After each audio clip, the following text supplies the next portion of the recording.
안녕하십니까. 은행에서 30년 동안 근무한 경력이 있는 공인중개사 한남수TV입니다. 이번 강의는 제 부동산 채널 194번째 강의입니다. 우리가 주변에서 주택이나 상가 건물 임대차 관계에서 그 주택이나 상가 건물에 수선을 해야 될 필요가 발생했다. 이럴 경우에 그 수선을 누가 해야 되는지, 임대인이 수선을 해줘야 되는지 아니면 임차인이 알아서 수리를 해야 되는지, 여기에 대한 분쟁이 가끔 발생하는 경우가 있습니다. 이번 강의에서는 주택이나 상가 건물 임대차에서 목적물에 대한 임대인의 수선 의무, 그리고 또 임차인의 수선 범위에 대해서 관련 민법 조항과 판례 등을 통해서 명쾌하게 그 해답을 드리겠습니다. 본 강의를 끝까지 시청하시고 구독과 좋아요 버튼 그리고 알람 설정도 잘 부탁드리겠습니다. 이번 강의의 주제는 주택이나 상가 건물 임대차에서 임대차 목적물에 대한 임대인의 수선 의무 및 임차인의 수선 범위, 그리고 수선 의무를 면하기 위해서 어떤 면제 특약을 기재를 해야 되는지, 그리고 수선 의무를 이행하지 않았을 때 손해배상 책임에 대해서 다음과 같은 목차로 일목요연하게 정리를 해드리겠습니다. 첫 번째는 이번 강의의 주제를 Q&A 형식으로 핵심 정리를 해드리겠습니다. 두 번째는 임대인의 수선 의무에 대해서 명시를 하고 있는 민법 제623조를 살펴보도록 하겠습니다. 다음 세 번째는 판례를 보도록 하겠습니다. 임대인의 수선 의무와 임차인의 수선 범위에 대해서 판결을 하고 있는 판례를 살펴보도록 하겠습니다. 네 번째는 임대인이 수선 의무를 면하기 위해서 어떤 방법으로 면제 특약을 해야 되는지, 이 면제 특약 예문도 살펴보도록 하겠습니다. 마지막 다섯 번째로는 수선 의무를 이행하지 않았을 때 차임을 지급 거절할 수도 있고 또 손해배상 책임에 대해서 말씀을 드리겠습니다.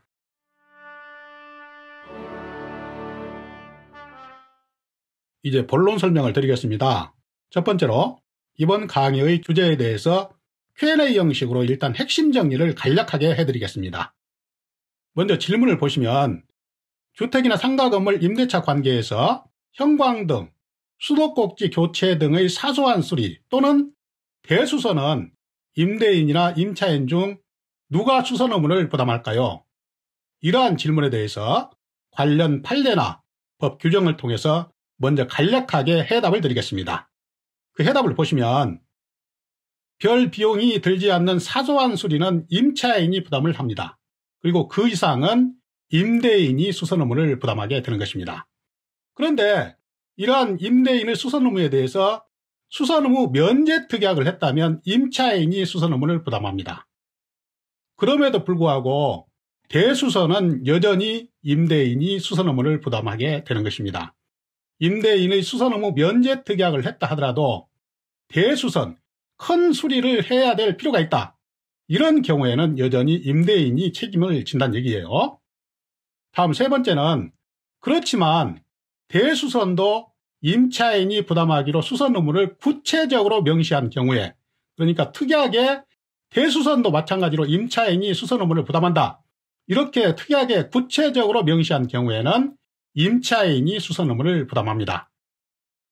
다시 한번 설명을 드리면 사소한 수리, 별 비용이 들지 않는 사소한 수리는 임차인이 수선 의무를 부담하고 그 이상은 임대인이 부담을 하는데, 임대인이 수선 의무를 면할 수 있는 방법은 특약에 수선 의무를 면한다, 임차인이 부담한다, 이렇게 기재를 하면 임대인이 수선 의무를 면할 수 있습니다.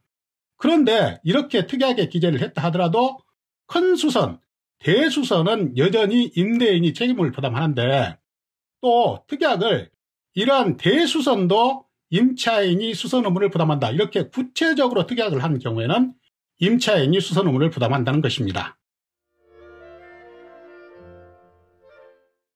계속해서 두 번째입니다. 임대인의 수선 의무를 명시하고 있는 민법 제623조의 내용을 살펴보도록 하겠습니다. 민법 제623조에는 임대인은 목적물을 임차인에게 인도를 하고 계약의 존속기간 중에 사용 수익에 필요한 상태를 유지하게 할 의무를 부담한다. 이렇게 규정을 하면서 원칙적으로 임대인에게 수선 의무를 부과하고 있습니다. 민법 제623조의 내용을 살펴봤습니다. 계속해서 세 번째입니다. 임대인의 수선 의무를 판결하고 있는 몇 가지 대법원 판례를 모아서 종합적으로 말씀을 드리겠습니다. 그 내용을 보시면 임대차 계약에서 임대인은 임차인이 임대차 계약 기간 중에 목적물을 사용 수익하는 데 필요한 상태를 계속해서 유지할 의무를 부담합니다. 이렇게 민법 제623조에 규정되어 있는 내용을 다시 한번 언급을 합니다. 그러므로 목적물에 손상이 생기면 그것을 별 비용을 들이지 않고 손쉽게 고칠 수 있는 사소한 것으로서 임차인의 사용 수익을 방해할 정도가 아니라면 임대인은 수선 의무를 부담하지 않고 그것을 임차인이 수선을 해야 되지만 그 외의 경우, 즉 수선을 하지 않으면 임차인이 임차 목적대로 사용 수익할 수 없다면 별 특약이 없는 경우에는 임대인이 수선 의무를 부담한다고 대법원은 판결을 하고 있습니다. 여기에서 사용 수익에 방해되는지 여부에는 구체적인 사안에 따라서 판단을 해야 된다. 이렇게 판결을 하고 있습니다. 계속해서 네 번째입니다. 전 슬라이드에서 사소한 수선은 임차인이 수선 의무를 부담하지만 사소한 수선 범위를 넘어선 경우에는 그것을 임대인이 수선을 해줘야 된다. 이렇게 원칙적으로 임대인의 수선 의무에 대해서 말씀을 드렸습니다. 그런데 이러한 임대인의 수선 의무를 특약에 의해서 면할 수 있는 방법이 있습니다. 거기에 대해서 설명을 드리겠습니다. 특약 유형에 따른 임대인의 수선 의무 면제 범위, 이러한 제목을 가지고 말씀을 드리겠습니다. 임대인의 수선 의무는 특약에 의해서 이를 면제하거나 임차인을 부담으로 돌릴 수는 있으나 그러한 특약에서 임차인의 수선 범위를 구체적으로 명시하지 않았다면 그 특약에서 임대인이 수선 의무를 면하거나 임차인이 수선 의무를 부담하게 하는 것은 통상 생길 수 있는 파손의 수선 등 소규모의 수선에 한정된다고 할 것입니다. 이렇게 사소한 부분은 임차인이 수선을 해야 되지만 그 사소한 부분을 초과한 부분은 임대인이 원칙적으로 수선을 해줘야 됩니다. 그렇지만 이 임대인이 수선 의무를 면하기 위해서 특약을 할 수가 있어요. 그런데도 불구하고 수선 의무 면제 특약에서 그 임차인이 수선 의무를 부담하게 되는 그 부분을 구체적으로 명시를 하지 않았다면 임차인이 수선 의무를 부담하게 되는 것은 사소한 부분의 수선에 한한다. 이렇게 대법원은 보고 있습니다. 계속해서 말씀을 드리겠습니다. 주택이나 상가 건물 임대차에서 사소한 부분이 아니면 임대인이 수선 의무를 부담합니다. 그런데 임대인은 이러한 수선 의무를 특약을 통해서 임차인이 부담하게 할 수 있다는 얘기입니다. 그런데 중요한 것은 그 특약을 일반적인 내용으로 특약을 하면 임차인이 부담하는 수선 범위는 통상적인 수선에 한정이 됩니다. 그래서 임대인이 모든 수선 의무를 임차인에게 부담시키기 위해서는 그 특약을 아주 명확하고 구체적으로 특약을 해야 임대인의 수선 의무를 모두 면할 수 있다는 것입니다. 그 내용에 대해서 이번 슬라이드에서 자세하게 말씀을 드리겠습니다. 제목은 임대인이 수선 의무 부담을 면하기 위해서는 그 특약을 어떻게 해야 되는지 여기에 대해서 말씀을 드린다는 얘기죠. 그 내용을 보시면 건물의 수선은 임차인이 부담한다. 이와 같이 일반적인 특약을 한 경우에는 대파손의 수리, 건물의 주요 구성 부분에 대한 대수선, 기본적 설비 부분의 교체 등과 같은 대규모의 수선은 이에 포함되지 않고, 그러니까 특약 내용에 포함되지 않는다는 얘기예요. 그래서 이렇게 특약을 한 경우에는 여전히 임대인이 그러한 대수선은 수선 의무를 부담한다고 해석함이 맞다. 이렇게 대법원은 판례를 내고 있습니다. 그러므로 임대인이 수선 의무를 모두 면하기 위해서는 임차인의 수선 부담 범위를 아주 구체적이고 명확하게 특약에 명시를 해야 임대인이 수선 의무를 면한다. 이렇게 보고 있습니다. 계속해서 말씀드립니다. 그러면 도대체 특약을 어떻게 넣어야 임대인과 임차인의 수선 범위를 명확하게 구분을 할 수 있고 또 임대인이 수선 의무를 면할 수 있는지 특약 예문 3가지를 말씀을 드리겠습니다. 그 내용을 보시면 특약 예문입니다.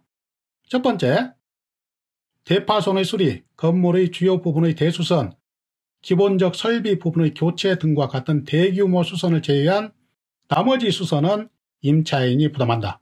이렇게 임대인과 임차인의 수선 범위를 명확하게 구분을 해 놓는 것도 좋습니다.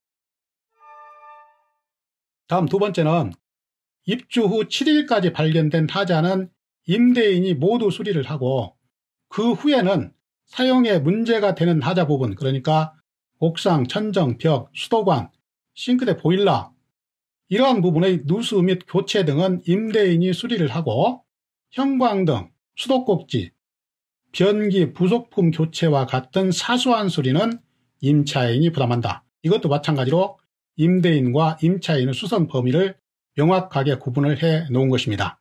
다음 세 번째는 입주 후 발생하는 수리는 그 원인의 발생 시기나 대규모 또는 대수선을 불구하고 그 수선의 진행이나 비용 일체를 임차인이 부담한다. 이렇게 임차인에게 모든 수선 의무를 부담시키는 이러한 특약을 넣을 수도 있겠습니다. 이러한 특약은 본인들의 합의에 의해서 특약을 넣는 것이기 때문에 특약은 모두 유효합니다. 그 내용을 참고를 하시기 바랍니다. 그래서 모든 내용을 다시 한번 정리를 해드리면 원칙적으로 사소한 부분을 제외하면 임대인이 수선 의무를 부담하지만 임대인이 수선 의무를 면할 수 있는 방법은 특약에 의해서 면할 수가 있는데 그 특약을 일반적인 내용의 특약을 하게 되면 임차인이 부담하는 부분은 통상적인 수선에 한정이 되고 그 통상적인 부분을 초과한 부분은 또 임대인이 수선 의무를 부담하게 되는 것입니다. 그래서 임대인이 수선 의무를 완전히 면하기 위해서는 특약에 아주 구체적이고 명확하게 그 특약을 기입을 해야 대수선 부분도 임대인이 책임을 면할 수 있다. 이러한 내용이 이번 강의의 요점이 되겠습니다.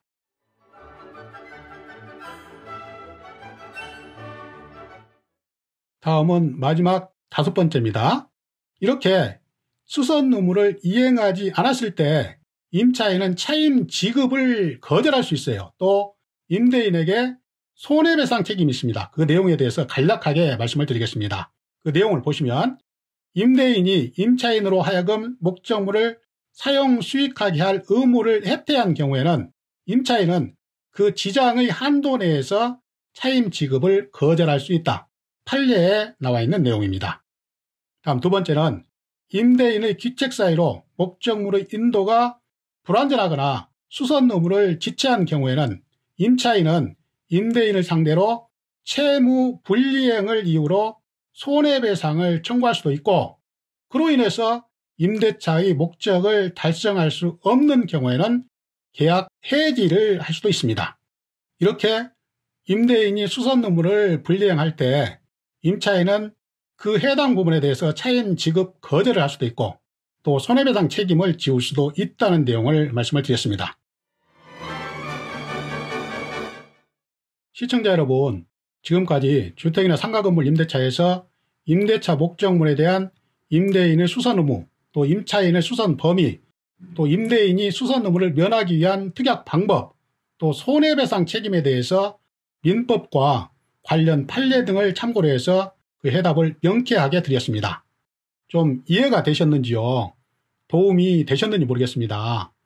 저는 앞으로도 계속해서 부동산 관련 강의, 그러니까 임대차 보호법, 권리분석 및 배당 사례, 유치권, 법정지상권, 부동산 금융 등의 주제로 알차게 강의를 준비해서 계속 여러분을 찾아뵙겠습니다. 항상 건강하시고 다음 강의에서 또 뵙겠습니다. 감사합니다. 안녕히 계십시오. 시청자 여러분, 잠깐만요. 여러분께 마지막으로 꼭 부탁드릴 말씀이 있습니다. 시청자 여러분, 지금까지 주택이나 상가건물 임대차에서 임대인의 수선 의무, 또 임차인의 수선 범위, 또 임대인이 수선 의무를 면하기 위해서 특약을 아주 구체적으로 명시를 해야 된다. 그리고 또 한 가지는 임대인이 수선 의무를 이행하지 않았을 때는 임차인이 그에 해당하는 차임 지급 거절권이 있고 또 임대인에게 손해배상 책임이 있다. 이러한 내용을 간략하게 설명을 드렸습니다. 지금까지 제 강의가 여러분께 조금이라도 도움이 되셨다고 생각되시면 구독 버튼과 좋아요 버튼 그리고 알람 설정 잘 부탁드리겠습니다. 이러한 구독과 좋아요 버튼 그리고 알람 설정은 강의를 다른 저에게 힘의 큰 원천이 됩니다. 잘 부탁드리겠습니다.